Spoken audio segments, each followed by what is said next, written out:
You should be publishing your content in volume and get a breadth and depth of coverage on your site. Here's why.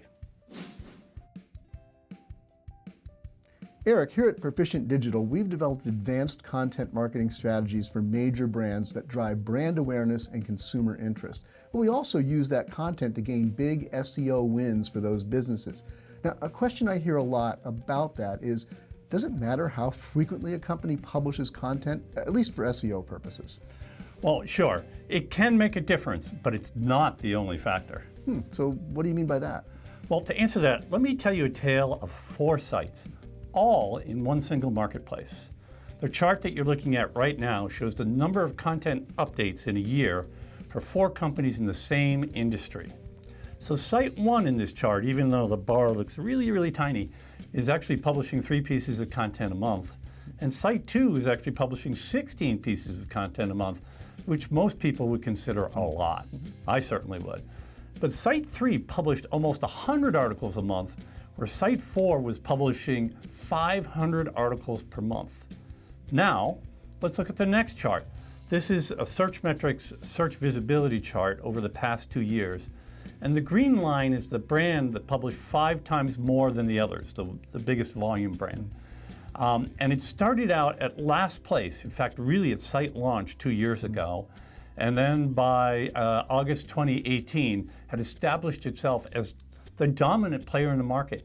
And I believe that was solely on the backs of the volume of content they were publishing and their coverage of the marketplace with a great deal of depth and breadth. So that's it then. That's it, folks. The magic secret to SEO, out-publish your competitors. We'll see you next. Not so fast. Let me tell you the rest of the story.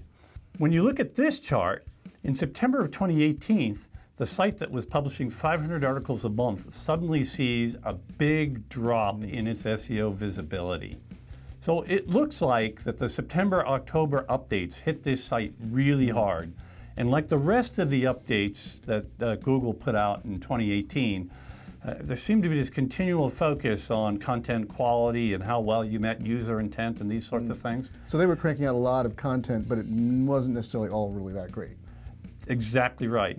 So I think what we see here is the volume of content, they rode that wave up, but because it wasn't good enough quality content, they kind of took the hit in the September-October updates as Google continued to adjust their algorithms. So I think it's really important to understand that, hey, volume is great, content breadth and depth is great, but it better be good stuff. Gotcha.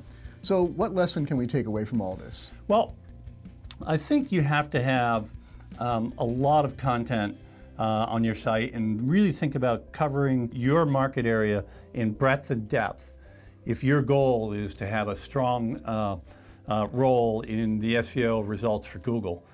But if you don't have the right level of quality, it will bite you in the end. So now you have to set the balance between how do I get that coverage in depth and breadth and really get a volume of stuff going out there so I get that coverage, but keep the quality really, really high. Thanks, Eric. That's great, great advice. And hey, listen, if you really enjoyed this video, there's a lot more. Over 200 episodes of Here's Why for you to explore. Check us out on our YouTube channel. The links are in the notes here. And please subscribe so you get notified every week for a new Here's Why. We'll see you next time.